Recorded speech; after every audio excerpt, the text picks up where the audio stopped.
welcome to another Sunday morning with the Blerd Church of Anime. I am your preacher, pastor, messenger, whatever you want to call me, cult leader if you want to. I'm not going to say no. Black Star, glad to have you here for another Sunday morning. I hope you had a fantastic week. I did. And therefore, I am hoping even harder that your week was good, that you did everything you need to get done, that blessings came your way, good things came your way. And if not, as I like to say every week, then that's last week. If things weren't great, this week is going to be so much better. Always being positive towards the future. Because that's what makes life worth living, right? To know that there will be something better in the future for us. Hopefully. I gotta believe that. Anyways, so another Sunday. I'm not gonna jabber at you long. At least I plan not to. But I was thinking about last week, and I talked a lot about isekais. But I want to talk about one in particular this week. And I'm bringing up this one, because again, I think once a month I'm trying to highlight a high dive series, a series that is exclusive to high dive. So, you know that there are things out there that is not just on Netflix, Crunchyroll, or Disney Plus slash Hulu, which apparently is going to be merged even more than they already are. Um, but because it's a really good anime, and I think we got to talk about something really difficult.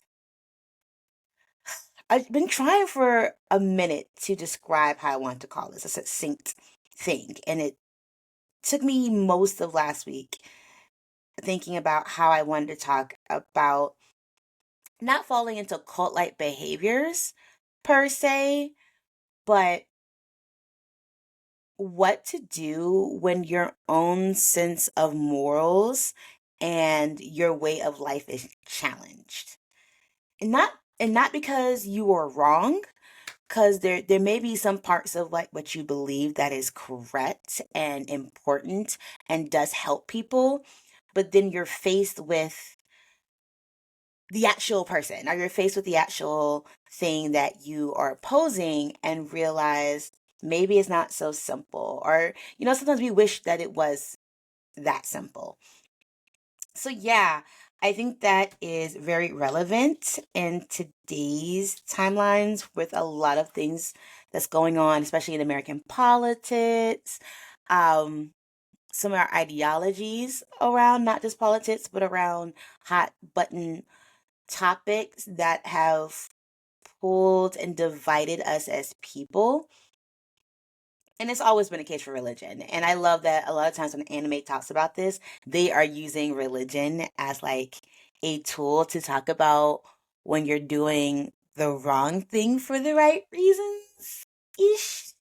Um, I think of Gurren Lagann in the episode when we meet Rousseau and the underground church that sacrifices people after they hit a certain number because of their holy book. But it's to, make sure you sacrifice some people to make sure of the the ongoing survival of other people. And I think that is a theme we see a lot, especially in animes about religious institutions and churches. But no, the anime I'm not going to use today is Gurren Lagann. In fact, I'm going to use The Executioner's Way of Life. Yes, The Executioner's Way of Life. First off, this anime came out like 2 years ago, like summer of 2022. It was one of the animes that got me to finally uh, pay for um, High Dive. And the concept. Let's talk the concept. So the executioner and her way of life takes place in an world parallel to ours. It's essential. It's okay, not essentially. It is an isekai story, and the isekai elements are important, but there's so much more going on. So in this world, in this setting, isekai happens regularly. People summon folk from the parallel world of Japan because most of the time these types of isekais they're always come from Japan. It is what it is. And they call them lost ones. So they are summoned to this world, and it's been happening for a while. So over time, Japanese culture and language is like integrated into this world, and the world has prospered. However, because they're summoned and, doing isekai rules, lost ones end up having great power. As, we see in a lot of our other classic summoning isekais. The problem is their power can go out of control and has. And so there are what they call calamities, where their powers have become disasters and harmed the world. So like then they have something called like the human errors, where like parts of the continent, parts of the world are just like uninhabitable. Tons of people died. Like it is bad. It is very bad. So to deal with this, of course, they've outlawed summoning, but as we see in any case, especially even in things like that time I got reincarnated as a slime, people still summon these lost ones. So now it's the church's role in this world that they have to kill any summoned beings, and most of them being your typical Japanese teenager. Yeah, so the executioner and her way of life. The executioner is a top class executioner named Minnow. And she has been executioner for a number of years, and she is tasked with eliminating a couple lost ones that's been summoned by the nobles. So there's like three classes. There's the church, which is Foss, the Foss Society. They have the executioners. There is noblesse, which is the nobles, and then everybody else. Um, but yeah, interesting, right? As like a concept that you're summoned, and then this cute girl comes and you help her out, and she tells you a little bit about the world. And it's like that. You remember like in those first episodes where the new person they get summoned, or they show up and they're like in the middle of nowhere, and then the first person they meet is like helping them out and kind of explaining the world and telling them if they're special or not. And they're like, well, what's my power? And then imagine starting to trust this person because like they've been so helpful, and then they assassinate you. For the good of the world though, because again, your power has the potential of going out of control and harming so many people. Like this is not conjecture, this is not some scary future they haven't seen. It's not hypothetical. It has happened.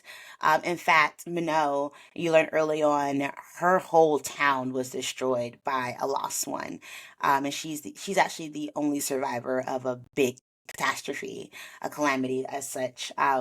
Which is what drives her to become an executioner herself, and she's left very damaged by this, not being the executioner, but by like the calamity that happened. So it all makes sense, right? Like the world is trying to repair itself. They're trying to protect, they're trying to keep other disasters happening. Of course, there's always going to be people who are still summoning. So, like the nobles, some of the groups, they keep summoning because they want to use the power of these lost ones, these Japanese teens, to their own ends.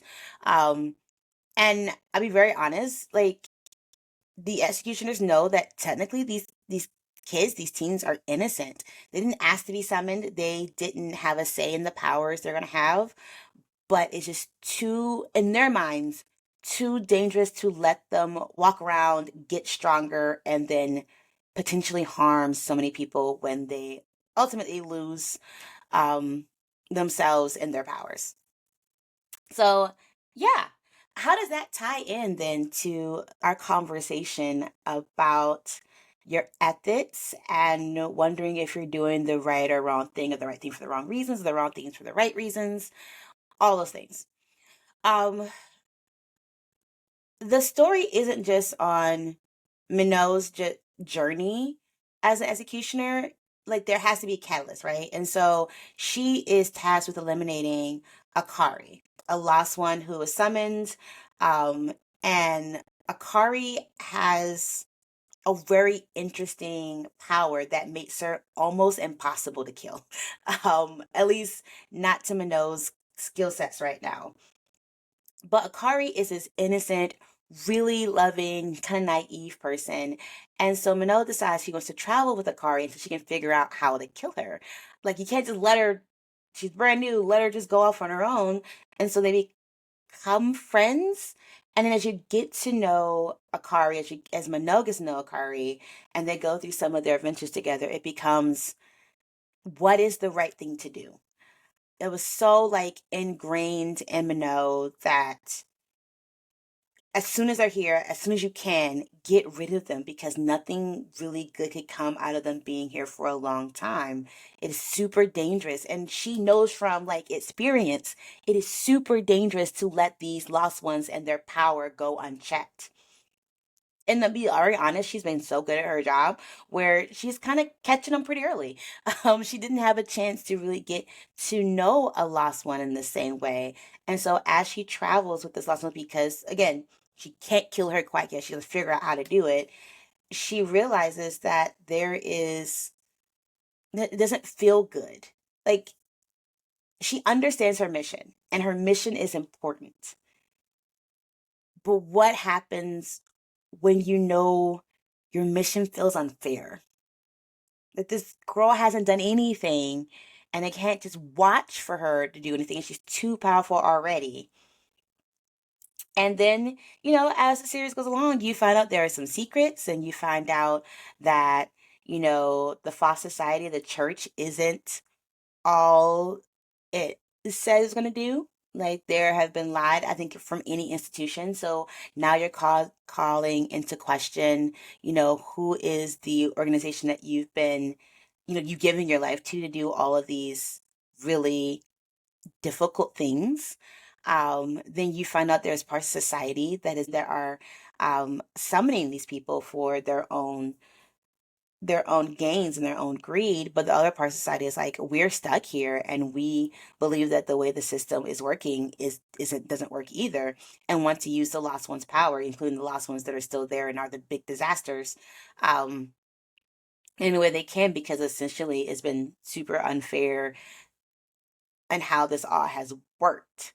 And so you see a lot of things really colliding for Min- Minot's like understanding, and this is a wild ride for her psychologically, as well as she like kind of makes her first real friend who she has to kill. Like, it is such an interesting concept. That's why I wanted to talk about it, because I think we, in some way, go through a lot of the same things.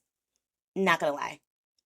I think we go through a lot of the same rigmarole of, we get our ethics, we get our morals, whether that comes from our parents, whether that comes from our community, whether that comes from our religion, the churches, synagogues, temples that we go to, the holy books, whatever. Like, something comes along and say, this is okay, this is not okay, this is what we need to do, this is what we shouldn't do, this is how we get to this ideal state of the world. I think, again, growing up in a Christian context, a lot of my morals were instilled in me by my parents who are Christians.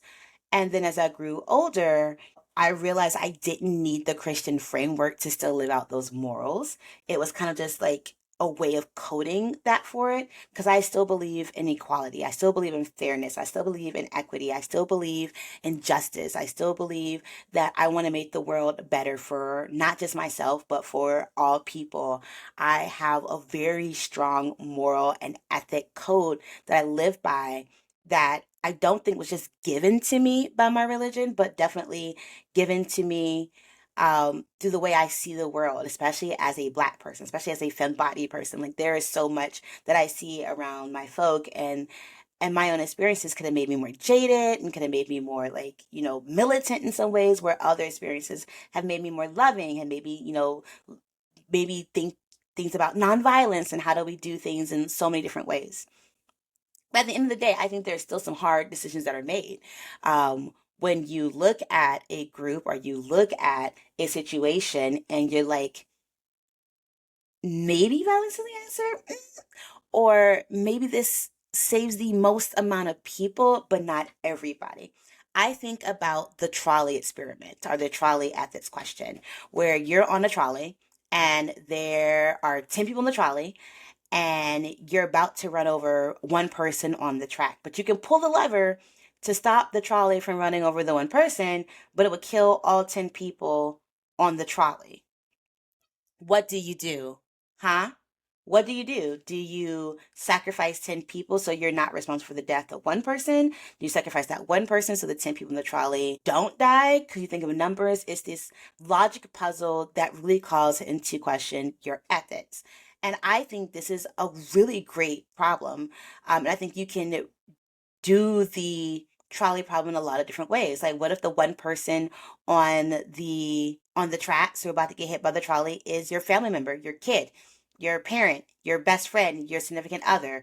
What if the people on the trolley are people you don't like some type of group or something? What if it's like maybe if you hit the person, like there's all these like caveats you can throw in it to help you, think through your decision or how you would change it. But then in the day, it's like, what is your ethics? What do you think is sacrificing? And can you find a way out of it?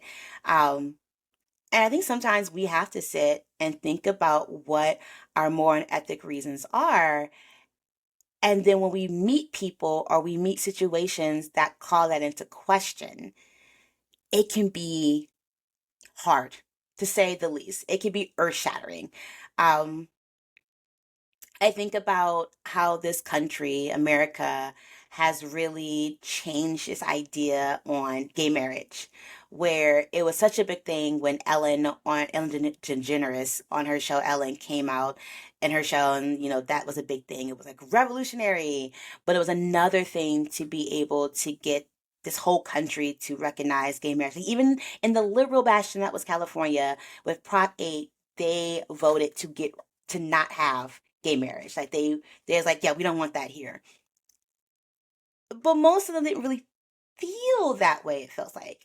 And then we look at people who talked about how having gay relatives or getting to know people in that community really changed their idea about this, about what they thought was important or how they saw the situation. When it's now affecting your family members, when it's now affecting your best friends, sometimes what you think you've been taught, especially if you're coming from this context that was very anti-LGBTQIA, parents who do the internal work when their child comes out of the closet or comes out as something else, whether it's trans, gay, lesbian, whatever, you know, now that it affects you, what does that say about your ethics and morals? Or is there a piece of that that is not actually your moral or your ethics, is something that you have to minimize further? For instance, I think of parents who have talked about, when their kids come out of the closet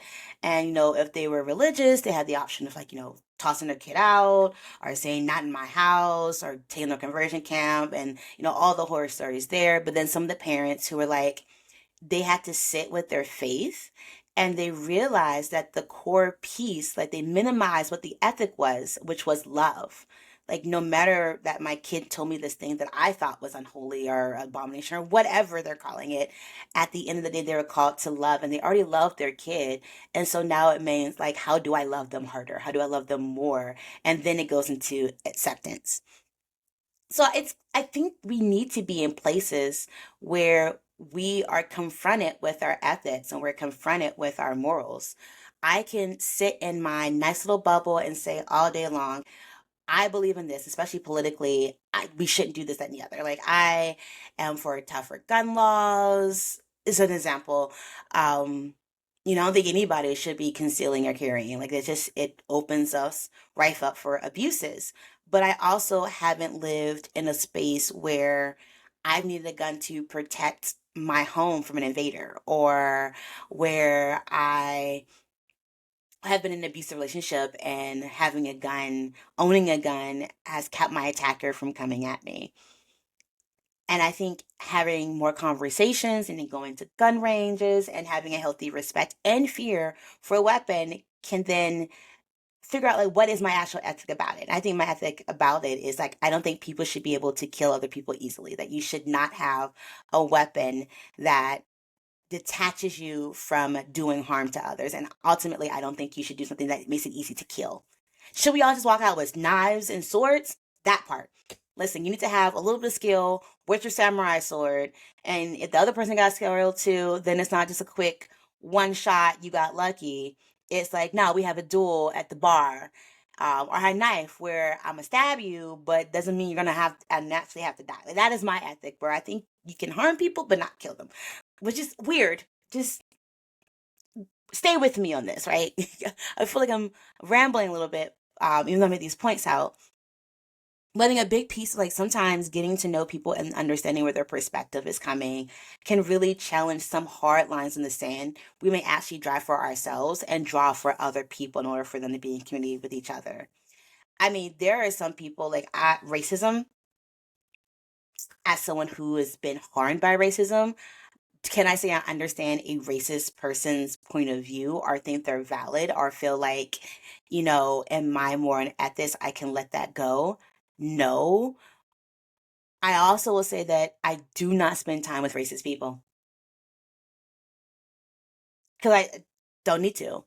I'm sure Minot in her execution role has not had to spend time with any of the lost ones she killed. I mean, she does, but it's like for a purpose. Day or two, then, she can separate herself. But then I think spending a longer time with this lost one she can't kill and learning more about her life and where she's coming from doesn't mean she completely forgets her more, because I think as someone who's survived a very traumatic experience, as someone who knows that the lost ones can be very dangerous, and then if she like gives up on this one person, how bad could it be if her power eventually goes down and she's responsible for the deaths of millions?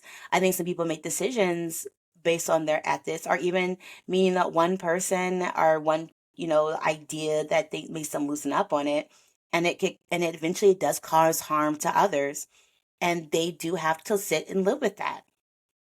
I mean, that's not perfect, and I don't feel like this is the most uplifting thing, but I think it's something we have to do as functioning, thinking human beings, that we don't isolate ourselves just on like what we think our core morals are, but like maybe actively engage and seek out some diverse perspectives. I remember me having to dive a little bit more into like the incel culture and meeting guys and talking, and I won't quite say befriending, but like being kind to guys who were in that space, who got down that rabbit hole, and being empathetic. That's the word, empathetic to just some of the vile misogyny they were spilling out, and realizing it wasn't them per se, it's their relationship around society and their feelings that like, hey, I'm getting a bum rap.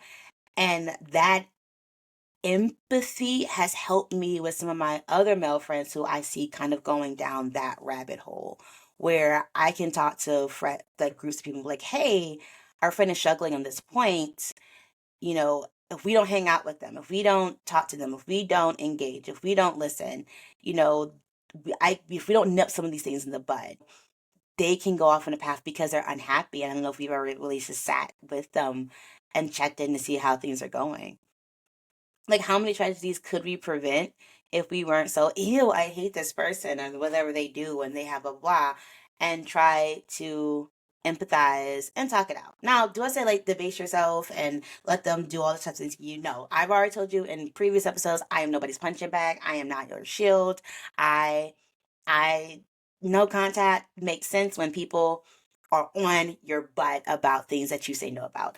I there's a like some article or like newspaper clipping about a black man who like befriends Klan members, and he is like worked to get maybe 3 or 4 former Klan people out of the Klan just by being their black friend, and talking, and that is his ministry. Can't say that is mine. I have too sharp of a tongue for that.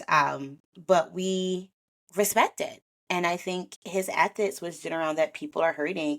And even if they want to hurt me because they don't understand how we're all interconnected, my ethics or my moral calls me to still be that friend for them.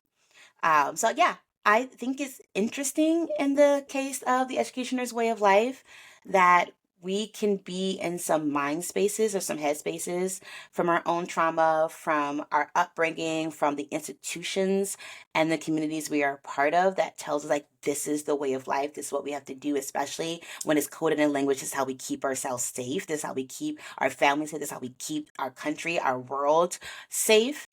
And if we don't do some critical analysis, we will continue to choose a trolley piece where somebody dies, where somebody's hurt, instead of trying to emphasize and figure like, hey, how do we support and save everybody? Because I think that is where my moral, where I want everybody to be safe. But I'll be very real and say I'm not against sacrifice. Sometimes for the greater good, as much as I hate Dumbledore saying that, I get it. It is the logical choice in some ways. Not the best choice, but sometimes the logical. So yeah, I'm gonna challenge you to really sit with yourselves and think through like what are your morals and what are people who are opposite of that or who are targets of something that you consider like important, sacrilegious, or you know, your sacred cows, and then maybe figure out you could have discussions or ways to engage in the other way of thinking to kind of see where other people are coming from. That's from my people who are super religious and don't understand atheism. That's my atheist people who don't understand why some people are into certain religions. That is for my people who are anti-LGBTQIA. Although I think the people who are anti a lot of things that I care about probably are not engaging with this or watching. Um, so that might be out on deaf ears because I want them to engage. I think that will help them get more empathy. But I also think that we have to be outside our own bubbles too. Um, so that way, and try to explain why the things that are important to us are important, especially in this political climate.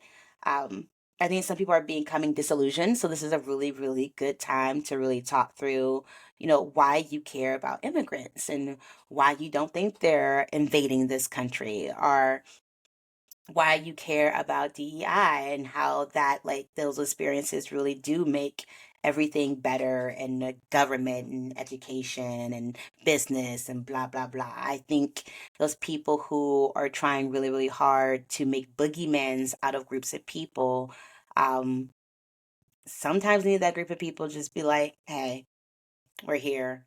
I mean, I've been hearing a lot more about that all white settlement, the return to the land group that are in Arkansas and I think soon to be Missouri. And parts of me is like, I mean, there's already all white towns or tons of neighborhoods and towns and small suburbs that are like less than 1% people of color. But they still have access to people of color. These people are trying to completely isolate themselves. And at some point, they're going to want some good Mexican food. They're going to want a good taco. And sorry, we're not going to come in and, provide that taco truck for you. They're going to need support from other communities. And it's going to be interesting whether or not we give them that support. And parts of me is like, nope, let them suffer until they understand. But other part is like, this is what you get when you isolate. And I want you to understand you could have these things if you want it to be more open. But until you are, I'm going to take my things back. But that's in a perfect world. I'll be honest. Oh well, I still think it'll be better next week.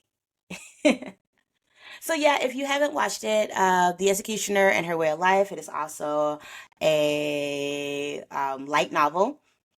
I mean, the anime is only one season, so I would say, like, if you want to continue past some of the story and get more deeper into what happens with, some of the lost ones, definitely pick up the light novel if you can find it. But if you want to watch the anime, 12 episodes, it is on High Dive, or, you do things that we did in the 2000s. I'm not going to say what those are, but hopefully you get my drift, all of my One Piece people. You have a fantastic week. And again, thank you for joining us for another episode of the Blerd Church of Anime. This is Black Star signing off, and I'll see you next week. Bye! The Blerd Church of Anime podcast is produced by Black Star, aka Lauren Tillman, written by Lauren Tillman, and hosted by Lauren Tillman. Music created by EL47.